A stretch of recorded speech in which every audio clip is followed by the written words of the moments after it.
Hey guys, Jim here with another video for you. This is 50 Years in Film, 2000.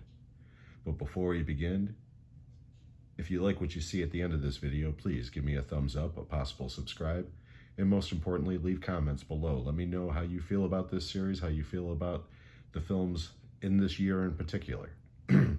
Now, before we begin, I'm going to start with the normal caveats. These are not all of the films from the year 2000, far from it. These are simply the films that I own in my collection. And starting this year, I am including DVDs with my Blu-rays. Previous installments have only concentrated on my Blu-rays. However, as I explained in one of those earlier videos, for the first 5-10 years in particular, most of my most iconic titles I have on DVD and not Blu-ray. So from this point on, we are including DVDs.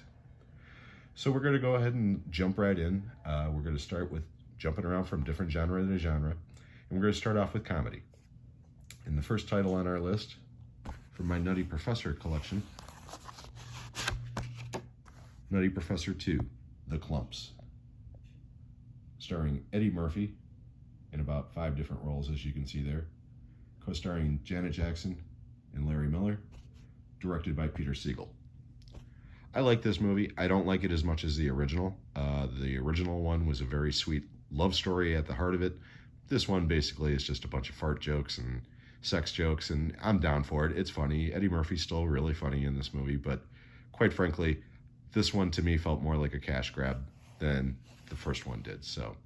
But I do enjoy this film. So, starting off, Nutty Professor 2, The Clumps.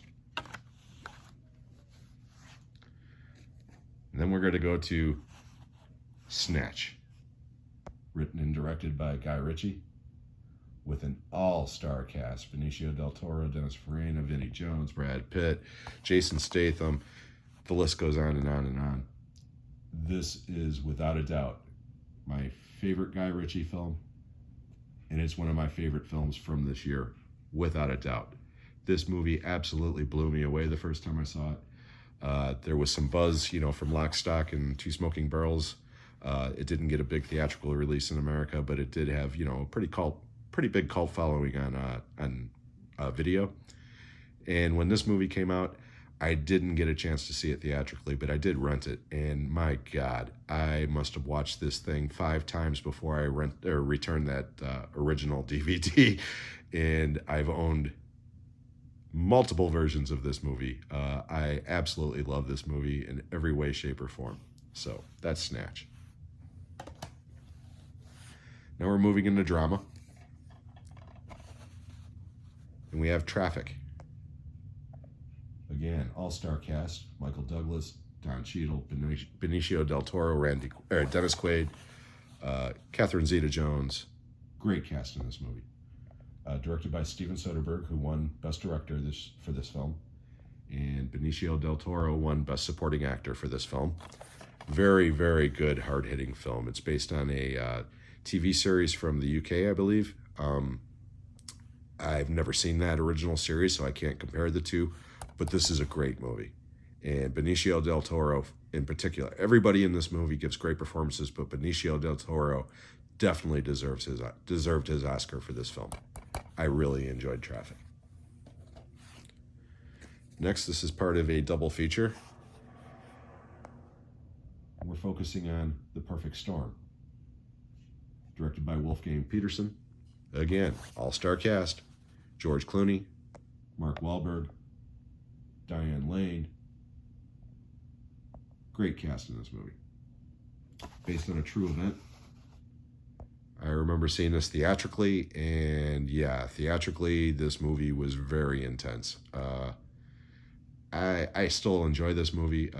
However, the real reason why I have this double feature is for Three Kings, which I absolutely love. Then we're going to my Best Picture collection. And winner of Best Picture that year, Ridley Scott's Gladiator. Russell Crowe won Best Actor for this film. Joaquin Phoenix was also nominated for Best Supporting Actor for this film.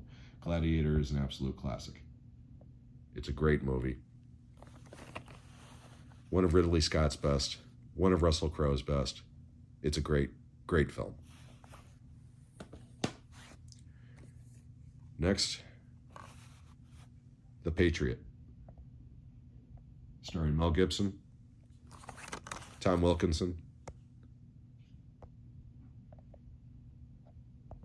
I'm sorry.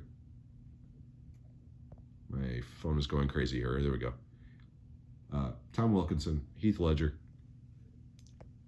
directed by Roland Emmerich. I'm not a big Roland Emmerich fan.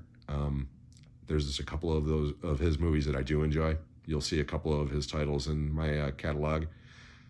I think this is his best movie. Again, I don't absolutely love The Patriot, but I do enjoy it.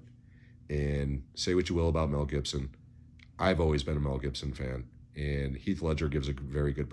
Everybody in this film is great, and this is the extended cut, which means that it's a long movie made even longer.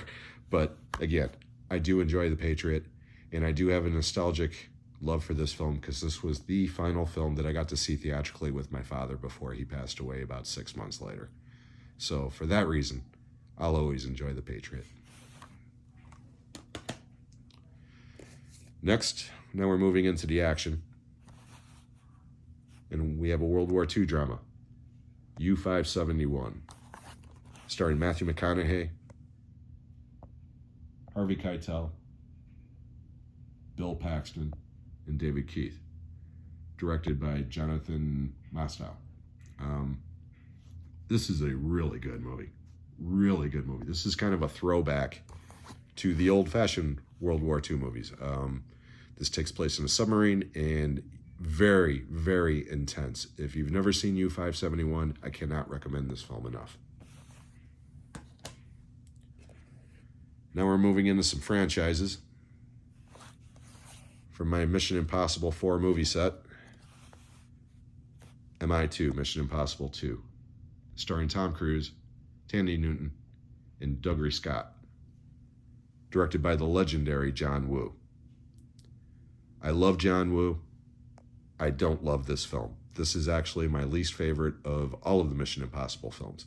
I don't hate it, okay? It's fine, okay? There's parts of this movie that I really enjoy.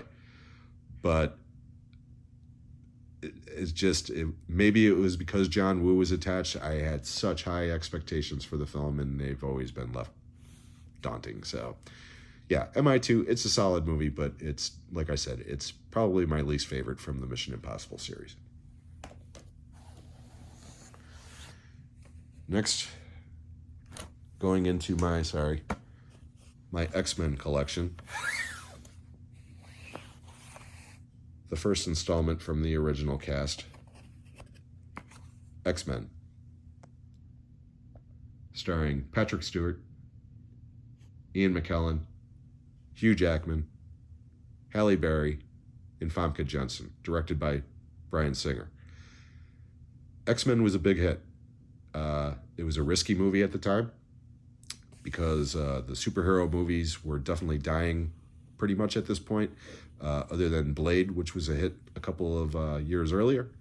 But Batman and Robin definitely left a very sour taste in people's mouths, but they gambled on X-Men. And the first X-Men was kind of a low-budget movie, actually, and it was a big hit. It was definitely my introduction to Hugh Jackman. I never saw Hugh Jackman before this, and of course he's probably one of the biggest stars in Hollywood now. And this launched an entire franchise that keeps continuing even now with the Deadpool spinoffs. I enjoy this movie. It's not my favorite in the franchise, but it is a decent movie, and it's a good way to start that franchise. Next, for my Riddick collection, the original installment, Pitch Black. Pitch Black, without a doubt, is my favorite of the Riddick movies. It was so unexpected when it came out. Quick story, I went and saw this movie theatrically because on the way home from work that day, there was a huge snowstorm and I couldn't get home, but I could pull into a movie theater parking lot that was on the way home. So I decided to go in there and ride out the storm and go see a movie. And the only thing that was playing at that time was a movie that I never heard of called Pitch Black, starring some guy I never heard of called Vin Diesel. But I figured, what the hell? I had a couple of hours to kill, I'd go see this movie. And within 5 minutes, I was blown away. I love Pitch Black. I think it is a great, great film. And again, I enjoy the other Riddick properties, and apparently they are working on a fourth film, and I'll be the first one in line to go see it because I do. I enjoy all these films. But Pitch Black is definitely my favorite. Okay, now we're starting to go into the horror. And we have Hollow Man, starring Kevin Bacon, Elizabeth Shue, and Josh Brolin. Directed by the legendary Paul Verhoeven. As people know from my previous videos, I absolutely love Paul Verhoeven's science fiction trilogy. I call him a trilogy. You could include this film because there are science fiction elements involved. To me, this is a horror film. And quite frankly, I like this movie. I don't love it. The first time I saw it, quite honestly, I didn't like it at all because as soon as Kevin Bacon starts turning kind of rapey in this movie, it just turned me off, and it still turns me off. I do like the practical effects. I like the performances. I'm on the fence about Hollow Man, and always have been. Next, one of the most surprising horror films from that year, The Cell, starring Jennifer Lopez, Vince Vaughn, and Vincent D'Onofrio, directed by Tarsem Singh. This movie blew my mind the first time I saw it. The visuals in this movie are incredible. And 20 odd years later, they're still incredible. I'm not a big J-Lo fan. I mean, nothing against her, okay? It's just I've never been particularly a fan of her movies. I love this movie. I think it's great. It is weird. It's bizarre. But it is just, there's images in this movie that will always haunt me. It is just, there's something about The Cell that just has always, I don't know what, it just thrills me every time I watch it. I love this movie. Then we're back to the Scream set that I have with the third installment, Scream 3. Directed by Wes Craven, starring David Arquette, Neve Campbell, Courtney Cox, and Patrick Dempsey. Quite honestly, I don't like Scream 3. I don't hate it, okay? I can get through it without, wanting to turn it off. But quite honestly, I don't like it as much as Scream 2. And I didn't like Scream 2 as much as I like the original Scream. Again, it's a passable movie. Not my favorite. And then we're going to my Final Destination collection with the original installment. Oops, they would have something more on the back. Final Destination. Starring Devon Sawa, Ellie Larder, and Tony Todd. I love the original Final Destination. When I saw the trailers for it originally, I thought, oh God, here we go. Another WB Scream type ripoff, high concept type movie. No, thank you. And it was a sleeper hit. It wasn't a huge hit, but it was a sleeper hit. And then it came out on video. And this was before DVD for me, so I actually had video. And me and my roommate at the time went downstairs, smoked a couple of, well, you can figure that out, and threw on this movie, and both of us were blown away. The bus scene. We must have paused, rewound, and played, and paused, and rewound, and replayed, and went in slow motion several times because that scene just blew us away the first time we saw it. It came out of nowhere. I love Final Destination. It's not my favorite in the series, but it's the best one in the series.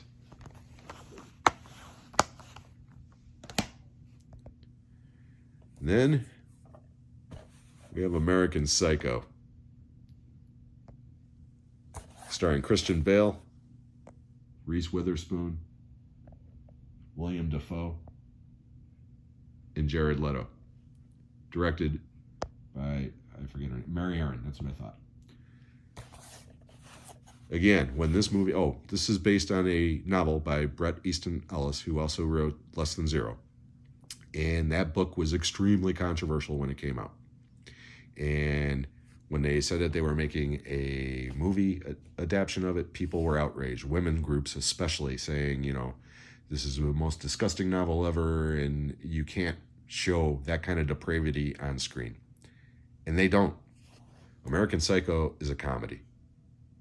It was marketed as a horror film. It is a black comedy, and it's funny as hell.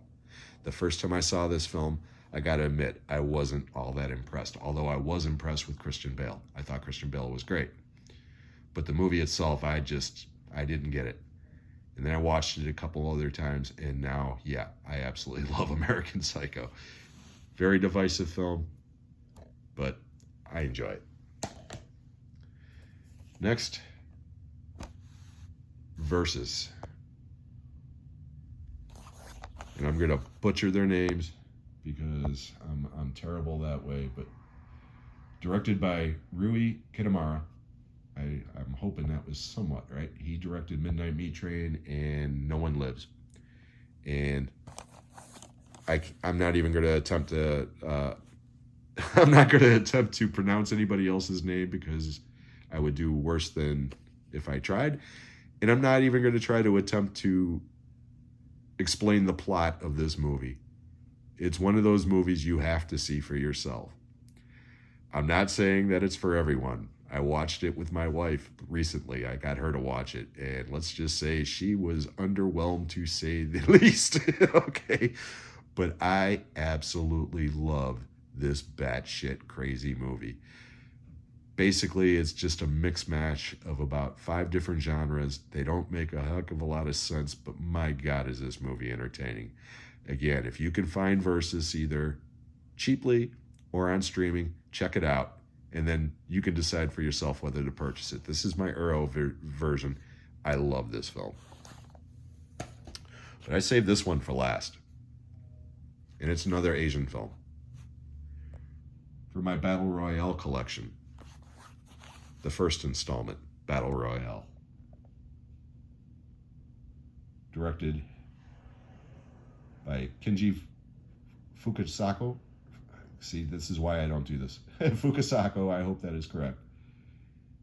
And you can see the cast because, again, I cannot pronounce Asian names at all. And that is not a race. I don't mean that in any racist way at all. I mean that in the highest respect. My brain does not do it that way. Battle Royale is an incredible film. I bought this blind because I saw an interview with Quentin Tarantino where he was talking about how this was his favorite film. And that he was bemoaning the fact that there was no U.S. release. Theaters were afraid to put this in, even on an art house circuit, because of the subject matter of teenagers killing each other. And this, you got to remember, this was like a year after Columbine. So distribution was non-existent for this film, unless you can get it as a bootleg or an import. And that's what I did. I went on eBay and I bought a bootleg DVD of this film. Put it on. Had the worst subtitles ever. My God, I love this film. So much so that I immediately called everybody I knew that was within a 10-mile radius of my house at the time and told them to get their asses over to my house because I had this crazy Asian film I was going to show them. Everyone I have ever shown this film to, including my 82-year-old mother, has been blown away by this movie. And about a decade later, another franchise would get launched that is very similar to this, called The Hunger Games. We'll get to that in about a decade, but I've always had the opinion, why bother with The Hunger Games when you can watch Battle Royale? This movie is awesome in every way. So that's it for 2000. I hope you guys enjoyed this. I'm going to be releasing the next couple installments intermittently over the next week or so. My wife is in the hospital. She had some minor surgery done last night. That's another reason why I haven't been putting out stuff the last couple of days. I also decided to scrap the Gary Busey video because I ran a poll and overwhelming response was to continue this series instead. So that's what we're going to do. However, I did post some of my favorite Gary Busey moments on my community page. So feel free to check those out, especially the one that is labeled possibly the craziest Gary Busey ever. It's from a film called A Crack in the Floor, which I have never seen. And it is one of the funniest goddamn things I have ever seen. So I hope you enjoyed that. And I hope you enjoyed this video. If you did, please give me a thumbs up, a possible subscribe, and most importantly, leave those comments. So we'll see you on the next one, guys. I hope everybody is safe and doing well, and we'll see you on the next one.